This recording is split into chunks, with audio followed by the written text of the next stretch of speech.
Hey there, film fans. I'm Jeff. I'm Dave. And I'm John, and welcome back to The Love of Cinema, a pod in which we'll challenge one another to discuss movies, both new and old, with a strictly positive critical eye. That's right. And to avoid lazy negativity, we have decided to make this episode a drinking game. That was a hell of a beer. Was What that just happened? Oh my god! I wish you guys could see. Did your someone faces. get nuked? Did someone? What just happened? Why was it so loud? It's exactly as I've done it every time. We're getting distortions off you now as well. What is going on? That was weird. Holy I guess I must have a Do bad I reaction sound- clipping it. You sound normal now. That was awesome. Weird. I'll leave it there. I mean, I What? can't cut that Can't out. wait That to was hear it. epic. Did you not hear anything? Oh my god, it's happening again! What that's is the that? noise. That's the noise. Are you rubbing the microphone? Am I rubbing the microphone? Yeah, No. it sounds like we're getting invaded. It Yeah, sounds like the it definitely election sounds went like an really, explosion. really bad. Wait, is it? Can you still hear stuff? Yes. It's really rumbling, Are you- yeah. Is somebody playing Call of Duty like inside your No, microphone? but I am worried. Like there were some little droplets of beer that got on my computer. I hope they didn't like get in and they're gurgling around and you're hearing like carbonation. In Oh, my that microphone. would make sense actually. Beer in the computer. Yeah. Well, This is But definitely I going don't on see it. TikTok. I mean, I got it off. There's nothing on there anymore. No, Well, it definitely sounds better. Does it sound terrible? Wherever no, it's it sounds gone, it's great. fallen down. We're gonna go on with I the can't show. wait to hear it. Do you Wow. want to start this again, or are we just going to push on? No, let's keep going. We'll keep going. All right, we're here to talk about the. You get it. We drink when we say negative things. And Dave, this do you happens. have a quip to finish us out today? I do, but you know, I was enjoying the setup. All right, Oh, what the cool. hell? Pour yourselves a glass. Sit back as we discuss the movie that's going to redefine fingering for an entire generation. Jesus. Jesus Christ. All right, cheers, guys. All right, we have started our show with our pre-show shot. Off to a good Couple start of them, here. from the sound of it. For those of you new to the podcast, we are The Love of Cinema. We try to keep it spoiler free for about 10 minutes so we don't spoil this this piece of cinema for you. At the end of the episode, we'll give you some recommendations, things we've been watching, things we've been talking almost about. said. We're talking about Little House of Dragons at the end, some other things that we've seen this week. And I feel like there's something else in the setup that I always forget. And here I am. I always forget it. I'm going to forget it. I mean, we got some sponsors. You can do that. Yeah. We can talk about those. Let's go. Since the IRA has stopped like bombing the hills. That's right. The IRA. Good God. Carlos Barroso is our beer sponsor. You can find his handle in our show notes. He's on Instagram at cbarroso.beer, CBAROCO.beer. And the music on this episode and every single episode is provided by the artist Dasein. That info's in the show notes as well on our link tree. Follow him on all the music platforms. Download all this music for free. Okay. I feel like I should point out all my jokes are relevant after you've seen the movie. Well, no, that's fine. But speaking of the IRA, which anybody who knows anything about Ireland, which is I imagine not a lot of people, but anybody who knows anything about Ireland, you know, they know what the IRA is. But this movie's set in the 20s. So who was fighting?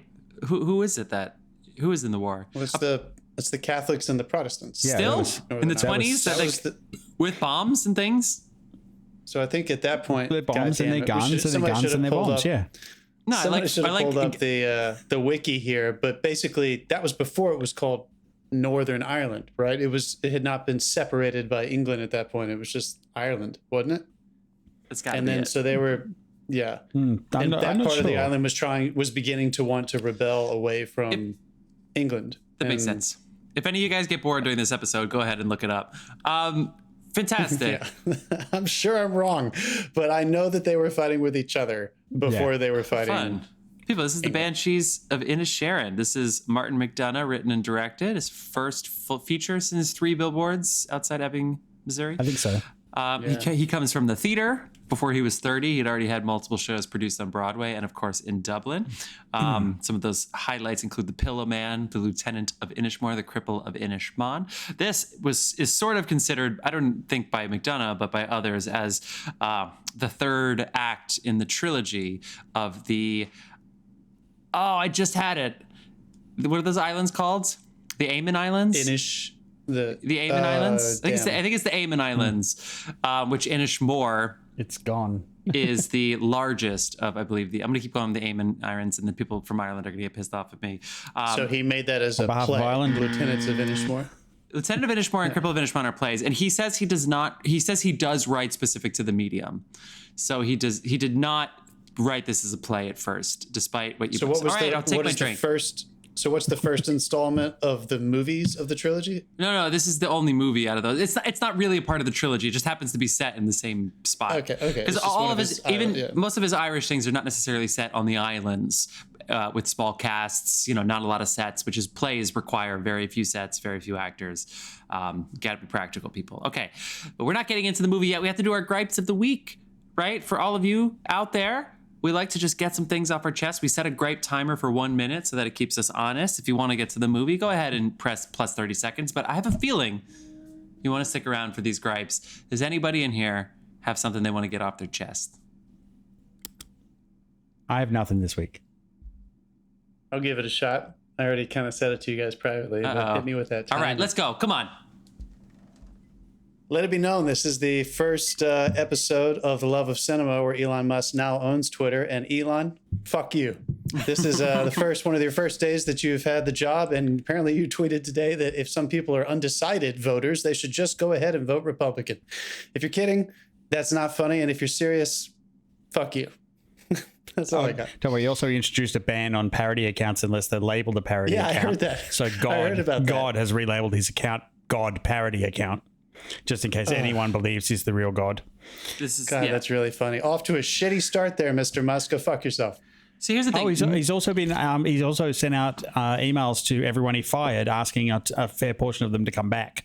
It's funny, yeah. And it got a rounding go fuck yourself from those Everybody's as well. hearing this. I know that newspapers have traditionally endorsed candidates, or their editorial boards have endorsed candidates, but this is a free speech platform. Yes, he's on a soapbox, but he's supposed to be a cultivator here. He is contradicting himself so much more than any other CEO does. Just stay out of this. The whole point is that you stay out of it, and then you help kind of nudge things along. You don't be blatant. I think it's wild. All the other stuff you could easily say he was just trying to drive, conversation and content. But this is that's. Can you imagine? Absurd. Can you imagine what Jack Dorsey is thinking about this? Like, at some point he sold. He's coming on board as an advisor. He's loving it. I guess he felt like he had to, though. He's an own groupie. Honestly, he was also a part-time CEO, so he has a very blessed life. And anyway, okay. Wait, I have a very, very quick gripe, and I'm gonna keep it within 1 minute today. And I'm gonna say this really quick before the gripe. Movie apps or movie and TV are doing this better. They're better. We love movies here. Good job on you. Okay, go. Music streaming apps. I know you're obsessed with me, but make my life better. Stop ruining my life to make your life better, you pieces of shit. Spotify, Amazon Music, Apple Music, they all let the user experience suffer so that they could fucking creep on us and mine our data. I live in New York City. I go on the subway. I go in and out of network connectivity area all the time. I go on Wi-Fi and then cellular and then nothing. And whenever I do, my app refreshes because it's obviously like, there he is. Oh, what is he doing? I don't know. Let's just refresh the app. So all of a sudden I'm looking at an album and now I'm back to my home screen. Also, I'll have songs downloaded on my phone. I know there's kind of air quotes around that, but they're downloaded on my phone and they'll freeze in the middle of the fucking song, even though I have it downloaded. If I go on cellular, if I turn my cellular data off and I go on airplane mode, it'll be fine. It'll be fine because it needs to know what I'm doing, where I am, what I'm listening to at all times so much that it would literally let me fucking suffer so that they can mine my data. They actually suffer. They let their product be shittier. What fucking company would ever do that? HBO Max, I download a movie, I walk outside, I go wherever I want, and it's totally fine. And nothing happens. Unless they fixed it, dude. HBO Max, I try to watch TV on the subway, and the first thing it does when you open the app is tries to check that you have a license, like that you have an account. Your HBO's fucked up. Mine is totally fine. I don't know what you're talking about. But every single music app, every phone, every whatever, iPad, anything I want to use, they will let me suffer. I know this is a first world problem. They would let me suffer. They would let my experience be shittier so that they can mine my data. I can't imagine any other company saying, I don't care if your life is shittier. Oh, wait, the DMV. Oh, wait, capitalism. Fuck. Yeah. For those of you who skipped ahead 30 seconds, I'm very sorry. We got it off our chest, though. Okay, it's off our That's chest. all that really matters. Anything else you guys want to say before we get into our let's get Banshees of into Inisherin this. conversation? All right, I'll set it up Let's quickly. get into this. Go ahead. Set it up, and then I'll just clarify very quickly. I looked up just a little bit about the Civil War, and it'll just give us a little bit of footing for what time period this is happening in. But go ahead and set up the movie. Okay. Martin McDonagh, as we talked about, is back with Colin Farrell and Brendan Gleeson, who most famously did In Bruges with Martin McDonagh, apart along with Ray Fiennes, who joined the party for that. Supporting cast includes Kerry Condon, who you may know from the Rome TV series on HBO Max. She's been an actress working for a long time, Irish. She was actually in the original Lieutenant of Inisherin in Ireland 20 years ago. So she's known McDonagh for a very long time. And Barry Keoghan, that is how you say that name, who was in Killing of a Sacred Deer with Colin Farrell. And, of course, he was in Batman for a little bit. They keep saying he was in that with Colin And Farrell. The They did not Eternals. cross paths. He was in The Eternals. He's in... he was in another movie we saw that we fucking loved. He's blowing up right now. He is a that guy blowing actor. up. And he decided to play a character here. So all four leads in this are from Ireland, as is the writer. So this is a very Irish film, filmed in Ireland. They built some of the sets, but it all takes place on the countryside of Ireland. And the quick pitch, for those of you who haven't seen the trailer, two lifelong friends, that's Brendan Gleeson and Colin Farrell, find themselves at an impasse when one abruptly ends their relationship with alarming consequences for both of them. This is currently in widespread release. I imagine this will be streaming soon. My friends, who would like to start with our spoiler-free conversation? It was Initial funny 'cause reactions. This was in limited release, and we heard such good things about it. We went and saw it like a week and a half I after did a opening. double feature. I saw Oh, yeah, this. that's right. And, You did, yeah. And Yeah, and we had to talk about it. Armageddon time. And I was like, Armageddon guys, time. please Bruce see this. Willis. Armageddon. And then we would have fucking seen this if John's goddamn catalytic converter didn't get fucking stolen by some piece of shit, some very talented, now very wealthy piece of shit. We would have talked about this last week. My friends, who would like to take it away with your initial reactions while I look up the name of these islands? I'll jump in. Go ahead. Yeah, go for it, man. It's the Aran Islands. I was right. Did I say Aman Islands? Aran Islands? Doesn't Yeah, matter. you said Go that. ahead. Anyway, Yeah. Damn it. It's funny because we actually saw this the week after seeing Armageddon time, and in essence, they're two very similar films. It's almost like a slice of life sort of thing. But this for some reason, this resonated completely differently with me. And it's kind of, I kept thinking about it, like, you ever hear of those long running family feuds and you wonder, like, how did that start? It's like, this is how it started. And it just goes along at this fantastically slow pace, like, because basically they're on an island where, for anyone who hasn't seen it, they're on an island just off the coast of Ireland where there's literally nothing to do but look after your animals and go to the pub and maybe go to town. And I'm sure people have jobs. We don't really see much of it. But it sums up the life of the slowness of that life and eases you into that life. And then things just escalate at ridiculous proportions towards like the end of the movie. And I really dug it. I found this like a fantastic character driven piece of cinema. Like, I'll get into the shots later, but yeah, this was really good for me. Yeah. I'm looking forward to hearing you talk about it's not something I'd normally watch either, which is like, I'm glad I had to go and see it for this. When you saw the trailer, Dave, did you think like... Never saw the I wanna trailer. see- You never saw the trailer? Went in cold. I saw it before one of our movies that we watched together. I don't know. You might have been getting popcorn and... I might have got there late that one time because the one thing about having a movie podcast is you kind of see all the fucking trailers every week, so you don't watch them on the internet. Yeah. I think we definitely saw it before Tar and maybe Don't Worry, Darling, the smaller movies. I couldn't agree more. And I'm looking forward to hearing you talk about what Ben Davis achieved with the cinematography because it's really gorgeous and really special. But that detail kind of feeds into what you were talking about. This is one of those movies that could have existed easily in an independent sphere made for $1 million by an Irish director you've never heard of. And it may have been just as good. But what's so cool about this is that you have a now Academy Award winning screenwriter director who's really in their prime.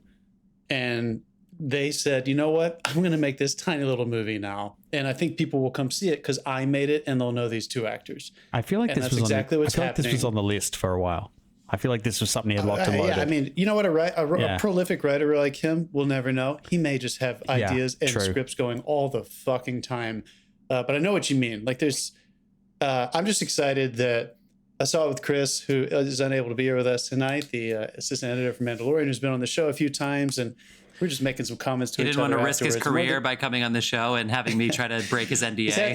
He's having a VFX review right now, so he can't be here. But he made a comment just very succinctly that, you know, it's so exciting and refreshing to see someone bring something like this tiny little story to life with a budget that would have done it justice. You know, to build these little homes near the sea, and just so you can burn one of them down. You know, and just to do the kind of cinematography that's there. Again, you could have had some really wonderful moments just using, you know, what I'm sure was even more limited lighting, because they probably did end up using a lot of natural light. But the fact that you just had just enough money, which was only, I think I looked it up, and the rumor is between $10 and $15 million budget. So they still played it really small. I bet you half of that was salaries too. Not that they needed it; they probably would have done it for less. Salaries and probably just a couple of set pieces, legally sitting in those locations, Well, I don't know whether you heard they had to build the bar because they didn't have the bar, so they built the whole thing, but it wasn't permitted for like a permanent structure, so they had to pull the whole thing down at the end of it. I was like, what a waste! Like that could have been an actual bar or like a set for something else. So I would have gone. It was made by film set people though, so it was made of like plaster. Removable walls. I know what you mean. Yeah. Ultimately, though, I really liked it, and we'll talk about themes at the end, but this is just one of those jewels that when you're in the hands of somebody who's really good and they have attracted you with their shiny feathers with movies like In Bruges and Three Billboards, with a little bit more in your face, more, he's always had his voice, but it seemed a little bit more of a broad brush, this is going to be compelling kind of entertainment. This one, I think he challenges you a little bit more to just slow down and come to this island. And there's something really interesting about a story that is so simple like this. You kind of find yourself over and over and over again saying, what is he saying? Like this must be commentary. And yet the performances are so strong and the direction is so strong that it really does just dissolve into you watching a character piece. We can probably talk about all the themes we want to lift from it, because I think there are definitely some to choose from. I think he was trying to say something, but he really did transcend that idea where sometimes you're sitting in a play, you know, like a real theater, and you're watching a play, and he is a playwright, and this is the kind of dialogue and the kind of stories that tend to exist in theater, and there's so much intention that goes into playwriting. So there's a part of me that couldn't stop kind of thinking, like, what is this symbolizing? And it's like I kind of let it go at one point. I was just enjoying the performances, but I do think there are some really lovely archetypes and really excellent metaphors and symbols that even if they weren't supposed to be at the front of your experience, I can't help but keep marinating on them, just because these two men and their tiny relationship and his sister ended up speaking a lot to me about the world we're living in right now. And I don't know if he wanted that to happen, but it did. I kind of can't stop thinking about it. Yes, I love this movie. That's obvious, very obvious. I think the word for me to describe my end, because when I saw the trailer, I was kind of like, does anything happen to this? You saw this in Armageddon time at the same time, right? I saw this after Armageddon. I saw Armageddon time, and I was like, I want to see this now. I was seduced by the language. Just the way they talked with it very quickly, I was in. And you know what? There's certain television shows, it's easier to pick nits. For some reason, there's something about it. They show us all these details and they show it so specifically. And it's like, does that matter? And then when it doesn't matter, you get pissed off. There are so many things in this where it just knew what it was so clearly and so distinctly. Like, I never need to know where the money comes from for where they got those beers. I will never need to know that. If I wasn't on a movie podcast, I wouldn't even think that. But after a while, it's like, okay, what's his job? You know, and it's like none of that matters, right? It's just so simple. And the surprising thing is, because this is just one guy out of nowhere doesn't want to be his friend anymore. And then there's this weird little thing with the fingers, which they tease in the trailer, where it gets, there's not that much that happens. McDonagh the first play I saw of his was Lieutenant of Inishmore on Broadway, and there was a whole scene where a guy was upside down the whole time. Really, in person, you saw a guy upside down for like 10 minutes, and like everybody in the theater knew that. They had a cat on stage that they almost killed. It's like literally Domhnall Gleeson. Yes, that Domhnall Gleeson put a gun up to a cat's head on stage, and everybody in the audience is like, ah! Like this guy is not ashamed of anything, and this story was too simple. It was so simple to be true, but what really makes it shine is that it is so universal. It's so obvious. The story is so good, not because of its elaborate nature, not because the plot goes A to B to Z to C and therefore, and then, and therefore, but because everybody can relate to, you know what? Sometimes you're just around somebody a long time and you go, I don't know if I want to be friends anymore. And what if you were stuck in the same place? And you're a bit of a dickhead. Of course. I'm gonna go. Well, or maybe Brendan Gleeson was a bit of a dickhead, and he admitted. I don't know, but the intro also, into that, yeah, the mental health themes there as well, debating into that, which was great. Yeah, but the way they talk about it with that weird elevated Irish language and everybody repeating each other and these weird little affectations and the prosody, the up and down. Oh, that's right. You texted us after you saw it. I've never heard so much feckin' foul language in my life. I know. It's just. Can I? Where's my fucking buzzer? Yeah, buzz. You dick, buzz. So anyway, I'm with you, John. So much is staying with me because it's so obvious. Even though I've never talked that way, and I don't know anybody who talks that way, there's something about it that's so seductive and so universal, even though it's so specific. How can you do that? How every filmmaker take note. It's a simple story. It's so simple that is so specific and universal at the same time that I can't stop thinking about it. Jeff, I'm about to blow your mind with another Irishman who gave us one of the greatest like quotes of all time about art. James Joyce said, "Within the particular lives the universal." That is what stories like this. I'm in a directing class right now, and as you can imagine, like people are rehearsing in front of us with actors, and they're talking about how they're analyzing scenes and approaching them, blah blah blah.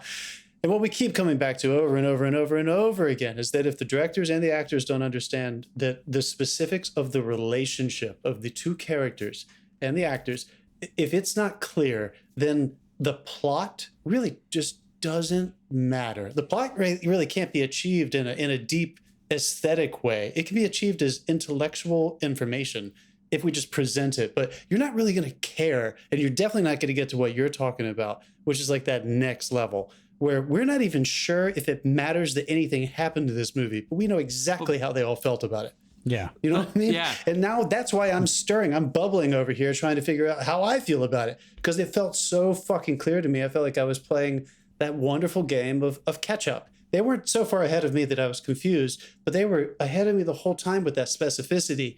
And I was able to just like, I was able to have a constant like state of intrigue going for trying my hardest to capture what this culture is. And it's my favorite part of world cinema. And I would say this is an Irish film. I know they happen to be white and they're speaking English, but this is world cinema. And, you know, we have this conversation a lot.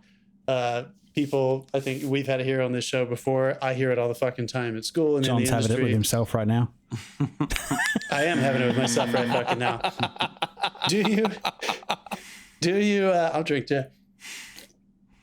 You know, what's better or worse? Are they both important? Like colorblind storytelling that is more plot driven and tries to just humanize everybody equally, or really subjective, cultural, intentional casting and storytelling that kind of sucks you into a culture's perspective or an individual's perspective?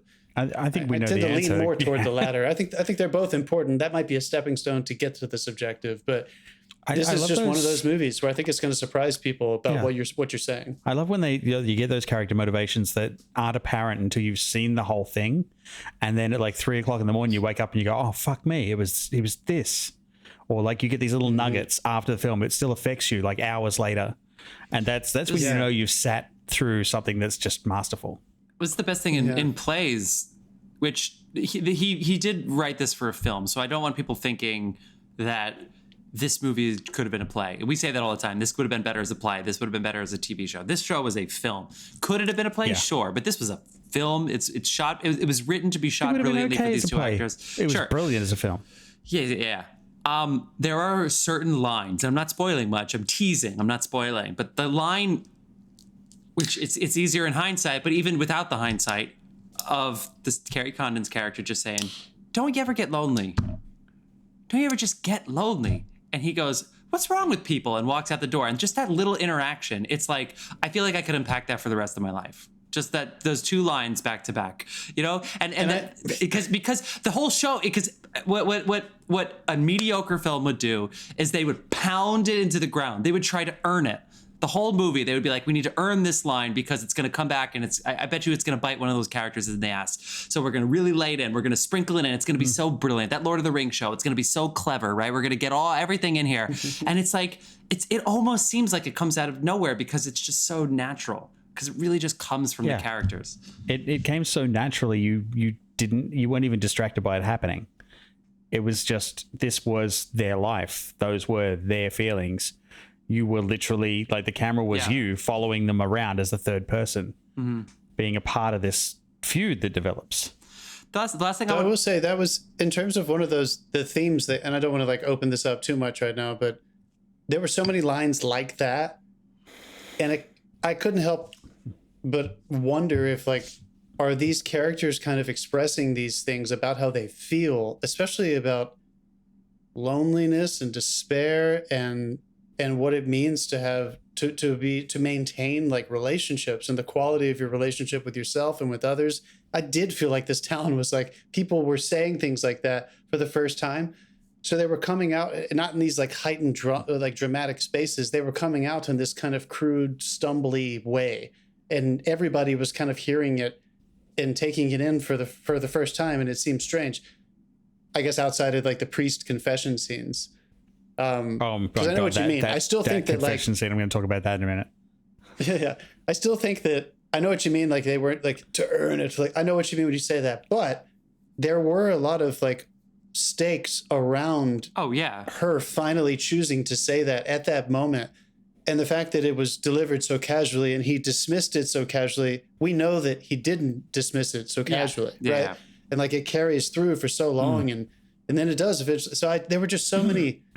These are those kinds of things that when you're talking about like structure and how to like tell this story correctly. This is the. I think that only a group of people working at a very high level are going to discover moments like that. I don't know if they crafted that kind of stuff. And I would love to have them in the room. We could talk about that kind of shit. But when everybody in the room is as good as each other, and they're going to have those kind of things where they're just going to say, like, let's stop questioning the right way to do this. And let's start investing in what is feeling like we're tapping into something that is only right for like these people in this situation. Not like, how would you do it if it just, sorry, does that make sense at all? Like, I feel like they were living in this own little world, in their own little bubble. And maybe it's just because they did have a bunch of like, they have like Irish roots, and maybe they literally had like grandparents and stuff that like, oh, I know these That's people. what we maybe they had to that believe, kind of recognition. I mean, those but it really islands, did there feel are people, like it was its own culture. Yeah, there are people that lived and died without ever setting foot off that island. Yeah. Well, that's the best part of the story is it's like, just talk to him. You only know 20 people anyway. Just talk to him more casually. Don't set the 2:00 every time. Like, why does it have to be a hard cutoff? Like, why does he have to suffer? We're getting close. I'm going to turn spoilers on. Yeah. Well, actually, Before you turn spoilers on, let me just set up in this intermediate area of spoilers. It's just because this is happening in the background the whole time, which y'all have heard me say it before. My favorite stories are when like big things are happening in the background, but you love it's wars. all seen through the I knew lens that from last week. But just like from the way back, like, you know, like I don't want them to be the forefront. And like, this is really good storytelling. The Anglo-Irish Treaty was agreed upon after the War of Independence between Ireland and England between 1919 and 1921. This movie takes place, and it's fun how they don't really tell you right off the bat. You really have to just kind of listen, and they don't ever actually say with text or anything what year it is.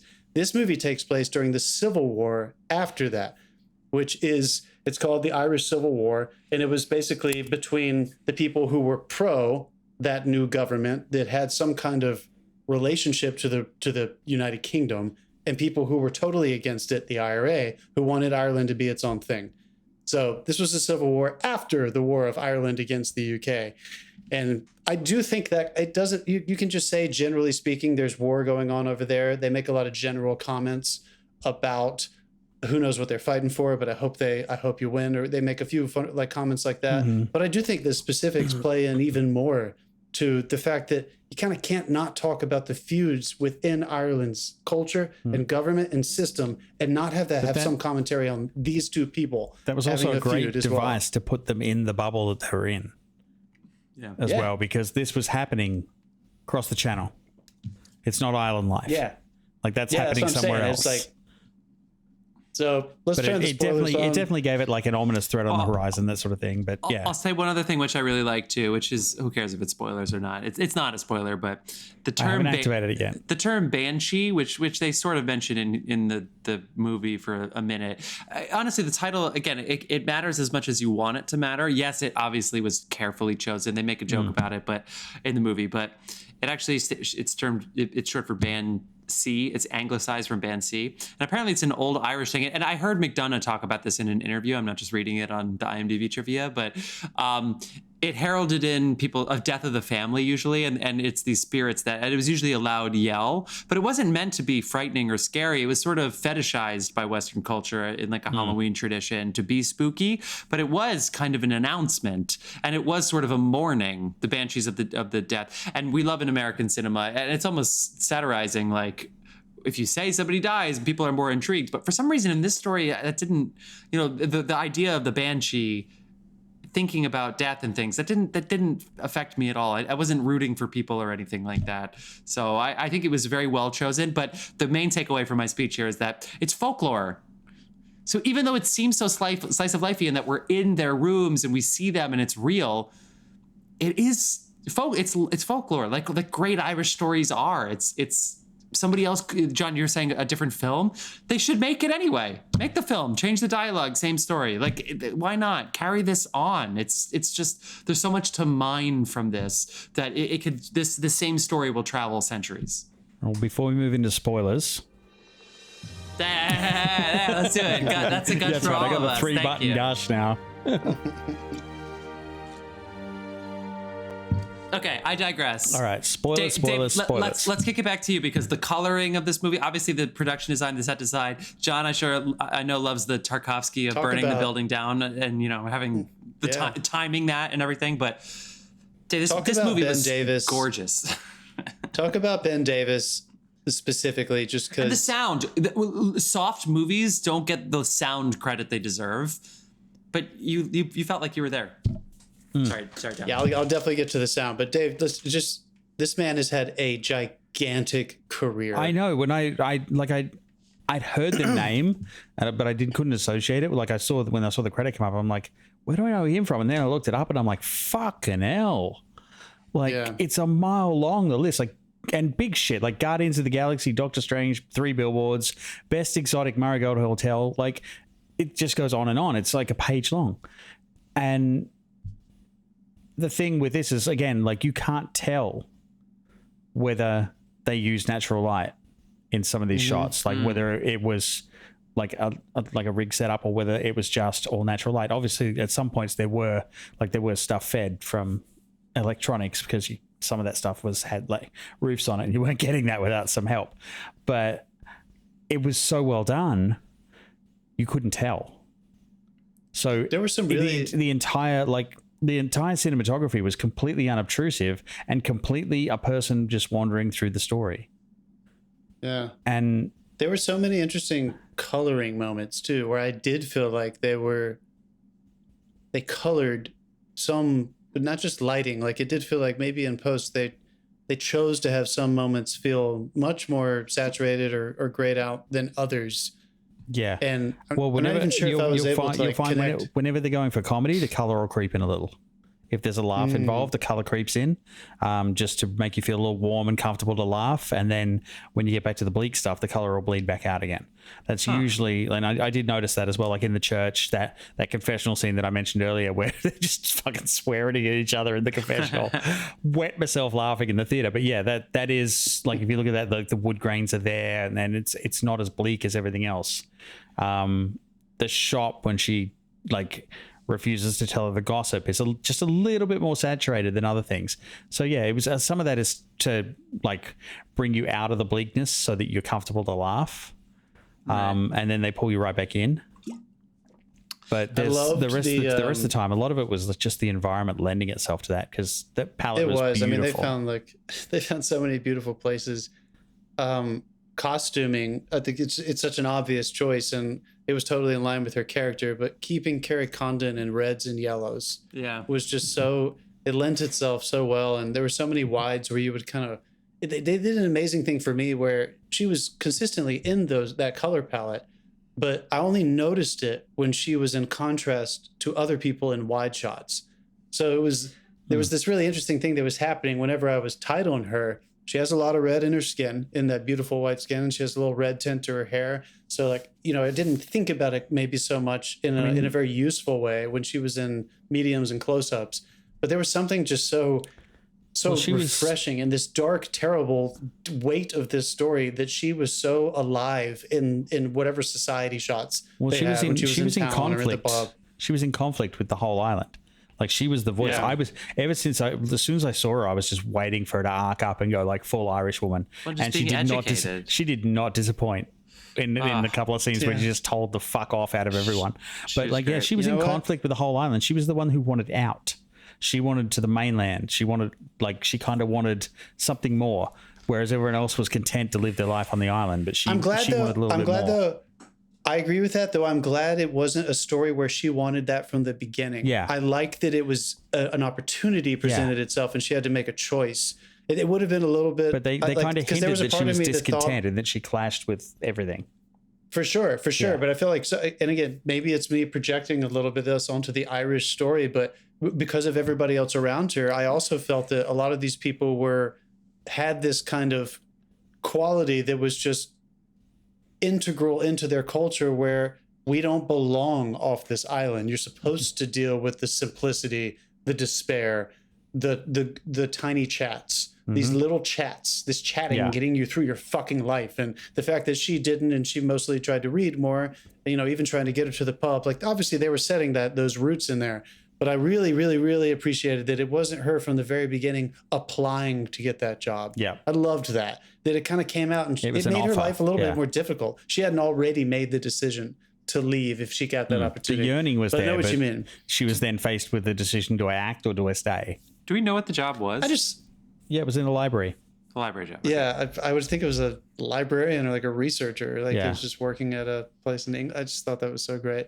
While we're staying with Ben Davis, this man has shot just so many films, and Layer Cake is one of my favorite like movies from that era. Anyone who wants to see why, anyone who put Guardians and this Daniel on the Craig? same resume is fucking brilliant.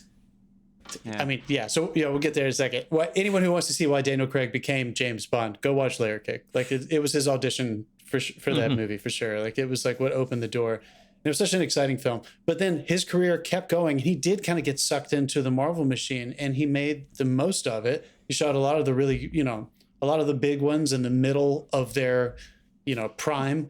Yeah. And he still makes time clearly to shoot things like this. And I just think that that's so cool that he has the discipline and the desire to not get paid maybe as much, to not work on something that I'm sure he got paid a lot for Eternals and Guardians of the Galaxy. It made me think, actually, like if I gained access, as a DP to the Marvel machine, would I go back? And I don't have an answer to that. Mainly because I don't have access to the Marvel machine. Sounds like a lot of people do want to go back and forth. Deakins has said that he has no real interest in doing those movies. You're right. I feel like after 2 or 3 of them, you'd start to get a little bored because they're kind of repetitive, and you're shooting stuff that isn't there half the time. I wonder what it's like to shoot something and then watch the editors just completely change it. I mean, there's that, but everything's so dictated by previs and VFX. But I also think that it's what we were talking about earlier. Like when he is, I'm just imagining based on my limited knowledge, of course, but when he is in pre-production, previs, working with VFX to design those monster Marvel movies, it's kind of painting by numbers when you actually go to set and start filming. This kind of movie, I'm sure, still had a lot of intention within the design, but it really isn't as story driven. So I'm curious. I would love to hear them talk about when they were there. We knew what we wanted this scene to feel like, but because we had this, clearly I think that there was a lot of steady cinematography. It doesn't mean that the camera wasn't moving, but it felt grounded. It felt like the cinematography made you feel like you were also living a very simple life. Yeah. You didn't feel like it was creating a lot of kinetic energy around these people. But what surprised them within that intention? It all would have come out of performance.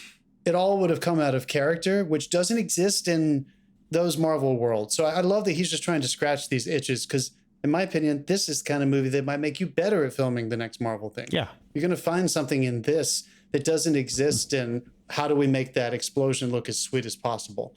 There might be something like, I don't know, this is the kind of stuff where... Yeah. That explosion's not real. Some of it. I mean, well, it depends, but I know what you mean. Sound, Jeff, you mentioned it. I do want to talk about this because I noticed it right off the bat. And at first I was like, what the fuck are they doing? And then, of course, it was intentional. The exterior shots of this film have 10% of the noise of environmental sound that would exist there naturally. You see wind blowing these characters' hair and you don't hear wind. And it's just, you're by a fucking seaside and you don't hear the wind and the waves as much as you would. You're on a cliff and you don't hear wind. And there were all these times. And then this theme started to present itself where Brendan Gleeson literally kind of states, I don't want to try to quote the line, but he states that the Banshees, and he's talking about the lore that you were mentioning earlier. And he says, but now they don't even scream, they just listen. And there's this theme of what silence, what starts happening to us when we stop listening. And I think that is like, it just started speaking into the relationship. And the fact that they chose to start that intentionally as sound designers from the beginning of the film and not build to that was really interesting. Well, we came in halfway as well because the feud he'd already stopped listening. He wanted silence. Right. All he wanted was peace. And I want to jump on that just a little bit from for a character perspective. Was Colin Farrell the villain here?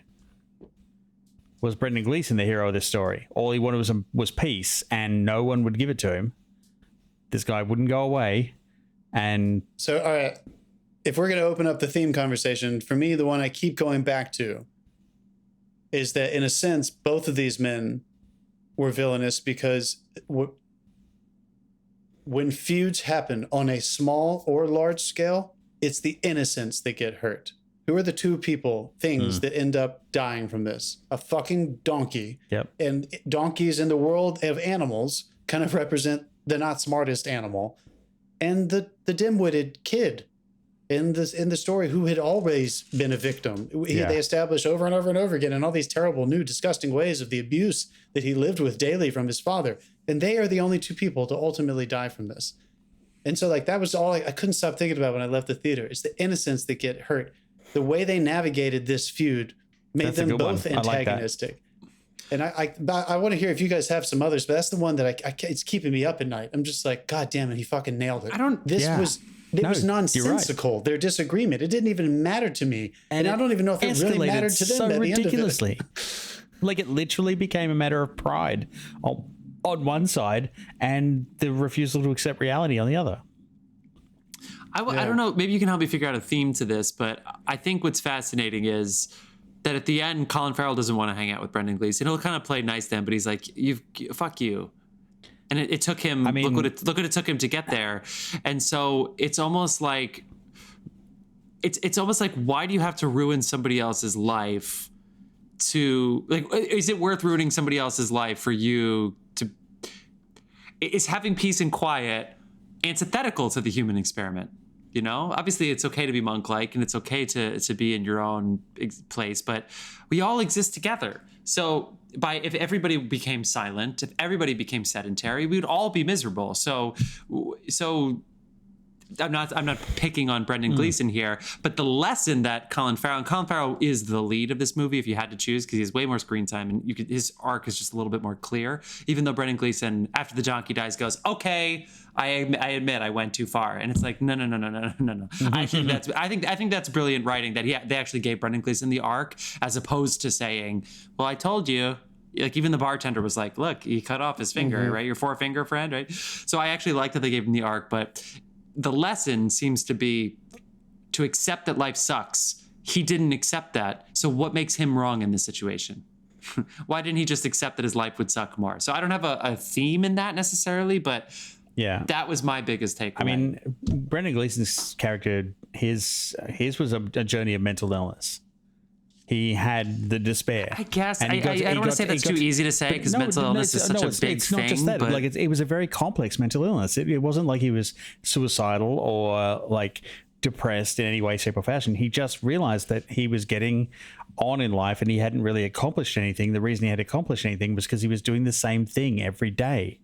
So what I would say, I could really relate to that. Trust me. I'm with you. And that's 100% true and relevant. I think it's fascinating that they set this in 1920 as opposed to now to talk about what you're talking about, because I don't think that's what Martin McDonagh was going for. I think he wanted more nuance than that. And not that there's not nuance in mental illness, of course, I'm very sympathetic to it, but that there is a reason. There's an irrationality to calling something an illness. And I think at this time they're isolated on this island. Why do we need more of a purpose? Why do we need more of a purpose? Look at the images. I just sent you 3 screenshots from this movie. Why do you need any more of a purpose? Why can't you just enjoy that until you die? You know, animals do it. Why do we need a purpose? Why is it a mental illness to sit there and say, I just want quiet? There are a couple of lines to what you're both talking about, like the peace and quiet that Brendan was saying that I want this. What I took more from it was that he was looking for meaning and he was willing to sabotage current relationships for a higher quality of meaning. The translation of that may have been peace and quiet, but he also had started developing better relationships with his music and with the musicians, and I love that little side plot. And I guess I kind of stopped. The milk truck gag. Yeah, the milk truck gag. Why did he admit it? Don't confess it. When you do something like that, you never do it again. Never talk about it. But it was like, my dad's been hit by a milk truck. My mom was killed by a milk truck. That's so funny. Oh, but Jeff, I know what you mean about wanting the nuance. That the fact that I just can't stop thinking about the fact that the people on the island consciously talk about multiple times, we don't really know what they're fighting about over there, or at least we don't care enough to be a part of it. And we don't really understand what we're fighting about here entirely. So it's even if Brendan Gleeson is able to articulate, this is what I want, you get some sense through the scenes with the priest and through some moments that he has with Kerry Condon, which are wonderful. He's not entirely, I don't know if he's as smart as he is, if he is absolutely sure that by destroying his friendship with him, his life will become better. And again, ultimately, it just takes me back to this place of the reasons we choose to fight seem to matter less than the way we fight. And the fact that they were never on both sides, Colin Farrell, I was gripping my seat, like, leave him alone. Like, stop pestering him. Stop. He didn't know how to communicate from the side of, but what's wrong with me? And Brendan Gleeson clearly didn't know how to communicate. And he went so fucking insane. He started cutting off his fingers. And the only people, my favorite scenes were when people were commenting on the fight. So it was the scenes with the sister, the scenes with Barry Keoghan, the scenes with the townspeople, the bartenders, and those guys. I just felt like four-fingered friend? That's one of my favorite lines in the whole movie. It's almost like there was another thing I couldn't stop thinking about when I left the theater was, what was he trying? I don't think it was all literal, but what was he wanting us to feel about the way we observe and reference conflict? There's something there about how the townspeople were so interested in it and how they were so disinterested as a community in this giant fucking civil war. that some people would say that's high stakes. Yeah. People should care about that kind of thing. And just the political environment we're living in right now.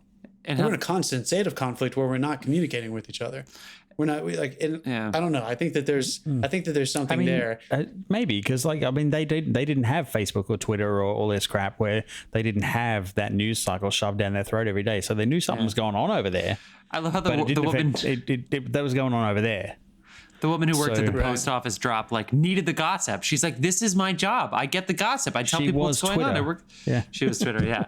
Colin Farrell gets the shit beat out of him by the cop. And even Brendan Gleeson's the only one who's like, am I the only one who realizes this is fucked up? You know what I mean? You all know him, and I'm in a feud with him. I should be allowed to sit this one out. But actually, back to what you said about mental illness, though, that Dave, it is curious the way they talked about, because he's dim. Colin Farrell's dim. You can't watch this movie and not think he's not dim. I mean, he plays it so well, though. It's written well, and he plays it so well because he's one of life's good guys. Yeah, I loved that analysis from the barfly and the bartender. We're kind of dancing around Barry Keoghan. Now, the actor made a very interesting choice to go a little bit more towards the autistic side of things, and that is spoken out loud. That's not me projecting. That's actually the truth. I don't know if it was necessary. This is sort of an archetype in this in dated now, not dated, but historical literature of different types of, let's call them dim characters, right? And Shakespeare's, the clown, but they were the smartest people. That's an easy archetype. But then you would have your fops and your different things. And he did a great job. He's brilliant. He really, really is. He might not have needed to go that hard, because here we are. We've been talking about it for a long time, and he's. And none of the things he said have had substantive impact in this particular discourse in that conversation. And so I wonder if that's the writing or if that's Barry Keoghan, because in a 4-person movie, we should be talking about him more. I don't have much to say about that. I think he did have a lot of influence for me. I felt that Martin ended up writing a lot of the moments of clarity were coming from the smartest person on the island, his sister. And not dumbest, but the person who they perceive to be mentally challenged, Kerry Condon. But what were the brightest things that Keoghan? What were the things that he said other than he observed? I thought at the dinner with the two of them, I guess. He observed. That was the first time I felt like they were really giving it to him. And then the scene on the rock wall when he observed that, I think Brendan Gleeson's character he didn't seem unhappy when you were confronting him with the whiskey brain. He seemed like he was enjoying himself. Right. So after you left, he said, I think I'd like him again, and maybe you needed to stand up for yourself. And he was also the only one who had the ability to follow his feelings despite the downfall and the rejection of asking Kerry, would you even consider being with somebody like me one day? So there was something, I don't know, there seemed to be more clarity around these two characters than between them. And that's just the nature of conflict. But I thought that was achieved. So I guess I did feel different than you. I do feel like there was a lovely voice coming from his character. And when they show his dead body, I literally went, oh, I made a noise. I was like, oh, it bothered me. I feel like he was a third tier character, so he influenced us a little bit, he influenced that a little bit. He was in these scenes, and he was just part of the furniture as such. But then when he's like, I'm just gonna go over here and do what I was gonna do, and the next thing you see is his dead body, and it was like, this is on you. You didn't pay enough attention to this guy, and this is on you. That's what, and so the innocents get hurt, right? Yeah. There's something very literal, even if it was an accident, fingers choking a donkey that's trying to eat it. That's absurd and almost funny and so tragic. But then I know what you mean, Dave, but I'll push back a little bit, because Colin Farrell said it twice in front of the public. He called out 2 things about the abuse, and then he said something about it before, and then he said something again when he was on the whiskey brain about him getting fiddled with when he's not literally being sexually molested by the father. He said it to the father, the policeman's face, in front of the post office woman. So I was so intrigued by that, because it's almost like they were saying what people should be paying attention to. The conflict that was most important on that island was the abuse happening between the fucking police officer and his son. Yeah, and the reason that wasn't dealt with was because everybody already fucking knew, and they did this. Yeah. And that's every fucking town. Yeah. I don't know where it belongs in the analysis, but it's been bothering me since I've since seeing it in a really wonderful way. And I love the fact that this war was a distant thing that was going on, and if you wanted to know that was important to what was going on this island, that they weren't just living in the shadow of this, they were living in sort of the ripple of it. But the fact that the cop didn't care which side he was going on as long as he got paid for a day's work, it's like. Yeah. But it wasn't a throwaway. TV show could have done that so poorly. But the way he said that in the conversation, so matter of fact, and out of confusion, out of like, do I want it to be that side? I don't even know which side I want it to be on. I don't know. They told me to go. I'm going to go, and I'm going to get paid for it. It's going to be fucking great. I'm going to come back and celebrate at the bar. It's just like, what are we doing, people? All these different representations of people who get into conflict. Like, I think for Brendan Gleeson, he was if not the antagonist, I know what you're saying. He was at least he fired the first shot. He played the role of the catalyst in this. Yeah. We have a police officer who's kind of representing almost like a mercenary in like that bigger picture of conflict. We have like the innocents. We have people who see themselves as victims relentlessly and end up turning into what they don't want to be, the Colin Farrells. And all of these things ended up yielding some kind of very high stakes violence that was not the focus of this movie. Like, you thought that Brendan Gleeson was going to burn alive. He didn't. Yeah. You hear that police officer is going to go participate in these executions.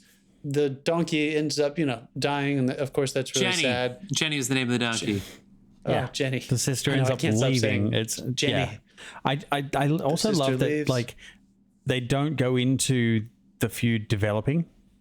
It started by the time the movie starts. They didn't waste time. Like, they followed him for a while, and then he turned up at his house, and the guy's already not speaking to him. It's great. Just because he chose not to. And you like that carries you a while. You're like, what the fuck happened? Like, what happened? And it turns out nothing happened. I also think it sums up like the life on that island perfectly. It's like, what is it? Oh, it's nothing. I think I may have just arrived at another one that scares me. And it's kind of more through Brendan Gleeson's perspective than maybe Colin Farrell's, but I think you see it in Colin Farrell that ultimately they both ended up finding a lot of purpose in their life from the pain that it brought them. Like that wonderful speech that you're waiting for this whole fucking thing to build to. No, let's not call it the end. Let's call it the beginning. This goes to the grave. Yeah. Well, now suddenly Brendan does make a turn and he feels bad, but he wanted meaning. Does now we have meaning? And now we have Colin who has something to fight for when he didn't have anything to fight for before. She left the island in conflict with her brother, who she wanted to come with him, but he wouldn't. Now she has meaning, and she had to hurt herself and hurt their relationship to go. And I'm sorry, I don't want to keep projecting it. Those letters afterwards as well, where the letters afterwards, just glossing over everything. I don't want to simplify the Irish thing, but everyone knows from all the culture we've, the drinking and the depression and the famine and the relationship they've had with the British Empire and what that ended up doing to the pride of their people and the issues that came out of that. Like, there is just, I don't know. I feel like that might be something too. Like this faux purpose that we seem to get out of having someone to fight with. Like, it's just like, is that poisonous? And who are the real victims? Yeah, it's fucking poisonous. It's, yeah, I mean, America thrives on that. So. There's that line I can't stop thinking about where Colin Farrell, the second time he confronts him when they're outside of the bar and Brendan Gleeson gets the beer and goes outside and he says, and they're having that disagreement. And he's like, I don't want to just sit there and fucking chat about the stuff you find in your donkey shit. And he's like, these shitty chats. And Colin says, I'm talking about good chats. I'm not talking about bad chats, like good chats. The idea of like something that would actually help build us a relationship that isn't just banter. And I really appreciated that too from a writing standpoint, because I think there is a version of this kind of story that could be written by a much shittier writer where they would have relied on just the absurd comedy of it. Oh, they keep having this fight. And Martin's just way too smart for that. And I think that line with it's about the good chatting, the dissolution of that idea that we're going to start with this gimmick and let it evolve into something that is strictly based on what they're not saying to each other. That is just fucking apex of how to write that. And it's a little bit of a horror story. Like you strap yourself into a roller coaster and it goes. Like, how did you guys feel when he burned the house? Like, how did you feel? Did you think he was going to do it? Did you think he was going to pull out? Were you scared? I thought he was going to for stop. a second did I not think he was going to do it. As soon as I saw how furious he was, I was like, but if he hurt that fucking dog, I was out. Of course, and everybody knew it, right? He was, I wouldn't hurt your dog. John Wick 101. Don't fucking hurt the dog. I thought he was going to try talking to him from the outside again. I thought he was just going to... A little bit, yeah. Like, there was a part of me that wondered... But I love they didn't do that. He was past it. He just piled up the branches and burned his fucking house down with him in it. And just to think, I love that they didn't explain this, but whatever you think happened to Brendan Gleeson, between him sitting there while the thing started on fire to him being on the beach the next day, whatever you thought happened is better than anything they would have shown. Yeah. And I'm glad that they... And you know what? I was just thinking about that. I think that strengthens the point I was making before even more. I think Brendan was considering dying in that fire. Yeah. And this thing gave him a reason to fucking live. Now, what's interesting is that he may have begun wanting to move away from the conflict, and that's why he chose to continue living. I've gone too far, and Colin had just entered it. So, like, now we have the you, me, I think he shared the mentality of the sister.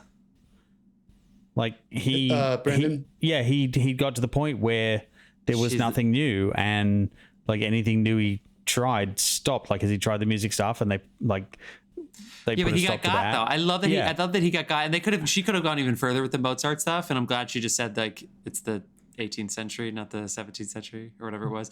Yeah, I feel like he shared her longing for something more.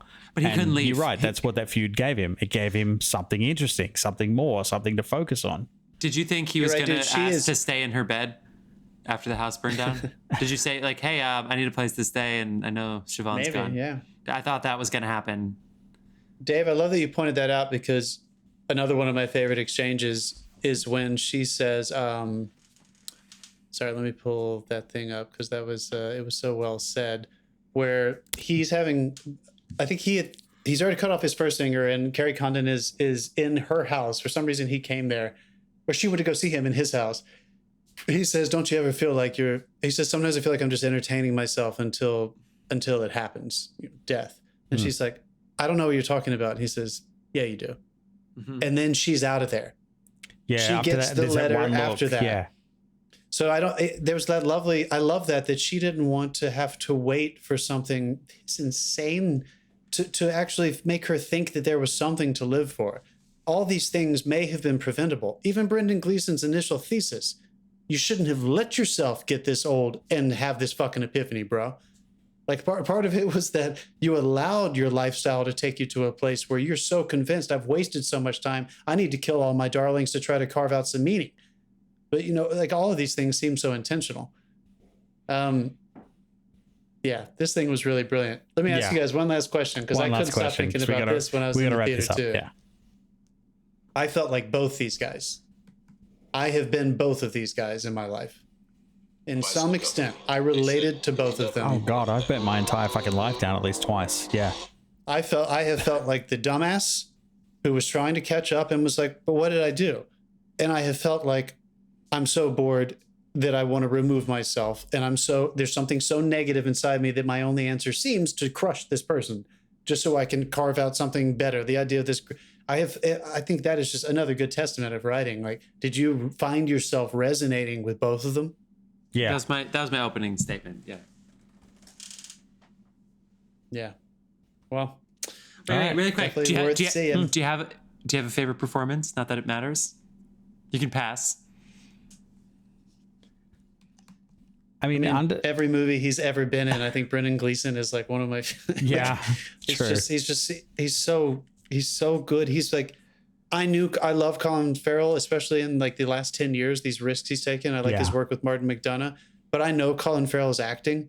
I don't know if I've ever seen Brendan Gleeson act ever in anything. Yeah, you know what I mean. Yeah, like he's our the man just lives. Yeah, he's our Gene Hackman. He's like our generation's Gene Hackman. Yeah, I mean, to be honest, I can't narrow it down. Like all four mains in this were phenomenal. They were. She was so good. Yeah. She I think she outplayed her station. I thought she really rose above, but you're right. She's gonna potentially. I think she's gonna have a strong Academy Award campaign. I think they're gonna really try to push her. They all supporting should. actress, Actually, yeah. somehow they all got gypped from. In Wait, can you be Bruges, the other supporting two, but- actress if there's no other women in the film? Yeah, honestly, it would. Yeah, that's a good call. Well, maybe if they want her to win, they'll do a little Category fraud. throw her. Yeah, exactly. They'll throw her in there.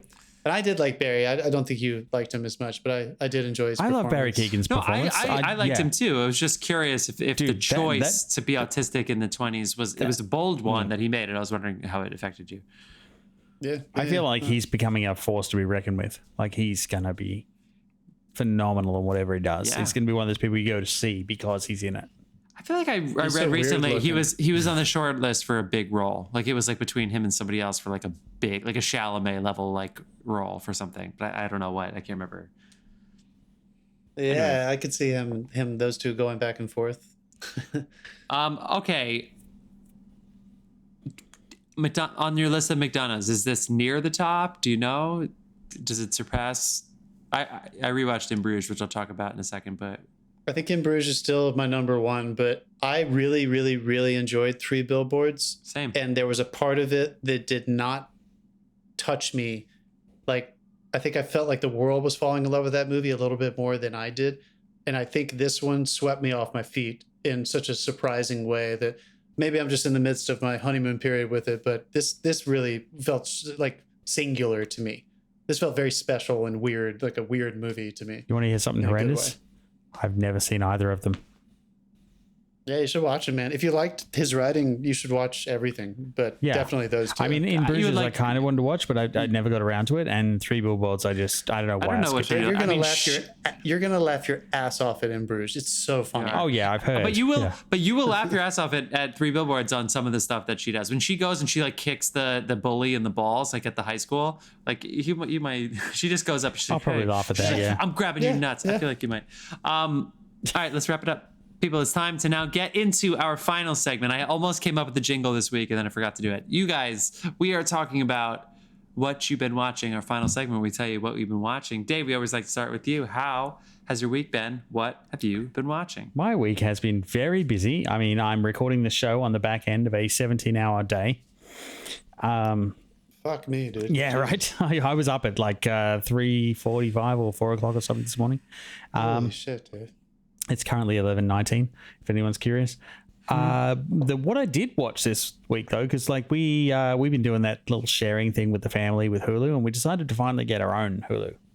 Oh, wow. Bold move. Yeah, so that like I could watch all the like because my sister-in-law famously like horrendously does not like time travel films, and I love them, and so I didn't want to put them on like her profile because like that's what we were sharing. So we got our own, so I can watch what I want. And the first thing that popped up and it recommended for me was Vacation, The the original new one? National Lampoon's Vacation, like as in the remake. Oh, with Ed Helms. And I watched it. And everyone bagged the shit out of this. And I was like, okay, so everyone has grown up and grown out of the Vacation films because the scenes in this are exactly what Vacation was. Like it is literally the same tone the whole way through. There's similar gags. I don't see what everyone's problem with this film was. It's a vacation film. You liked it? Yeah, loved it. It's cool. I laughed Nice. my ass off. I was drunk, but just yeah, I needed laughed some my time. ass off. But yeah, it's needed some time. that's the thing. Like it's if you watch Vacation when you were younger and then you watch this one and you've forgotten what it's like to be young, then you probably didn't enjoy it as much. I remember what it's like to be young. I enjoyed the hell out of this. So give it a rewatch. See what you think. All right. Did you catch up on any of the other shows? Did you watch Andor? I was up to date with Andor to the Andy Serkis applause moment. Yes. And then I am He's also, been in 2 episodes now, Andy. Have you seen both of them? I've seen the one where he finally tells them what's what. And that's I think I'm up to date. Game of yeah. Thrones No more than 12. House of the Dragon I finished finally. And Yeah, we're gonna. And I believe I sent you gonna a chat about text that? saying holy fucking fuck balls. That Yeah, last yeah. scene. Yeah, no, that was epic. They finally gave us what we wanted. Finally. Elizabeth's sister was here this week, and she said the same thing. She was like, "That show is worth watching. You know, if you want to get to those good moments." I caught up on Andor. You need a fucking slide rule to figure out which character's which, but that's always been the case. I have no idea. I love that they change them up over the years. I love that spoilers don't work for me because I don't know what anybody's name is. So if you said this happens to somebody, I would be like, oh, who does that happen to? Jeff, you used to get so frustrated because that was me during Game of Thrones. I still don't know what the names of all those fuckers are. I don't. Yeah, I mean, honest trailers made so much fun of it. But man, it was hard. I am still resisting it. I don't want to watch that show, you guys, but you keep praising the hell out of it. I feel like I should watch it. Just watch the last 20 minutes of the final episode. Watch the last 10 minutes of the second to last episode, and then the last 20 minutes of the final episode. Yeah, just get some bits. I caught up on Andor. Budget went. I caught up on Andor, and I still really like it. Yeah, we had a family member visiting, so I didn't get to watch much. Getting better. But Elizabeth and I, she had never seen it, and I never, I never finished it. So I'm catching up. We're watching Mandalorian, so we finished season 1. Yeah, it's fun. It's definitely. I can see why people are really into it. Do the thing. Finish season 2. Yeah. I heard season 2. The ending was nuts, and of course, our friend Chris. I'm very, very, very excited to see season 3. But Andor is just consistently bringing it. I'm glad I'm watching that show, and I'm still watching Cosmos. The upshot is they made Andor, and then they're making season 3 of The Mandalorian. I'm hoping they kind of learn a little bit, because I know Andor, they didn't rely on the volume, the 3D LED technology. Not at all? Not a lot. It was a lot of it was like green screen and like blue screen stuff, and they built sets. So they went back to traditional filmmaking techniques for Andor. I think that's why it's also bigger. I wouldn't even want to try to compare those two shows too hard, just because Jon Favreau is so obviously trying to make like a Buck Rogers serial style. Right. You've seen these stories before. Oh, I'm not comparing them at all. I just I know you're love that Andor is immensely successful, has a fantastic storyline, and they use traditional effects for it, not the LED wall, because every now and then Mandalorian felt just a little bit enclosed, like it translated to the camera a bit. Yeah, I see what you're saying. And it just felt small. I also just can't stop thinking while I'm watching Andor. It's still in the Star Wars universe, so of course we're still in this really intense, the most successful pre-existing IP of all time. But this has nothing to do with magic and fucking Jedi magic. It's just, I love that. What is it saying that so many people are responding so well to adult? This is a show for adults. This is what Boba Fett was supposed to be. Boba Fett was supposed to be, gee, how did this bounty hunter be? Where did they come from with this armor and the jetpack, and they can go wherever they want in the galaxy and not at allegiances? This is what Boba Fett should have been. Mandalorian, you need to watch the Clone War. You need to watch the Clone Wars animated series. That'll tell you exactly what Boba Fett's meant to be. I hate when somebody says you need to watch 70 hours of television and then you'll know the answer to something. It's in there somewhere. Go find it. No, I with you. Clone Wars actually looks really cool, and I know that a character who's going to be in season 2 of The Mandalorian for John coming up soon came from Clone Wars, and then the real life version of that was pretty cool. And it is also the same actress. We didn't need to get too specific there, but that is cool. Okay. I went over my head. I'm okay. I of course watched funny this though. I knew who you meant. I of course watched this episode of Andor. I'm watching The White Lotus. I'm not getting to start watching that. I'm not getting into it as easily as I got into the last one, of course, but it's still great, and I love seeing the characters, and we'll see. I cannot believe that was not a one in time. We knew as soon as it was successful that Jennifer Coolidge was going to be back, and they were going to figure out it was going to be a different White Lotus somewhere else. Mike White's going to do the Adam Sandler thing where they're like, just film wherever you want, anywhere in the world, just do whatever you want. Good for him. Good job, Mike. Oh, I found out Amazon has picked up the Continental. Apparently, they're getting the Continental series. That's good. Which is I'm the very John excited Wick. for I'm very excited for John Wick 4. I forgot to mention last week that I had watched Beetlejuice for the first time in a very long time, all the way through before Halloween, and Werewolf by Night. I had watched both good. Have you seen the musical yet? You should see the musical. I'm an asshole. I've had I never Dude, actually saw it. I did not know that Michael Giacchino directed that. Weird. Did you know that? Werewolf by Night. Yeah, I saw that. Yeah, and Elon's own Daniel J. Watts had a nice little small role.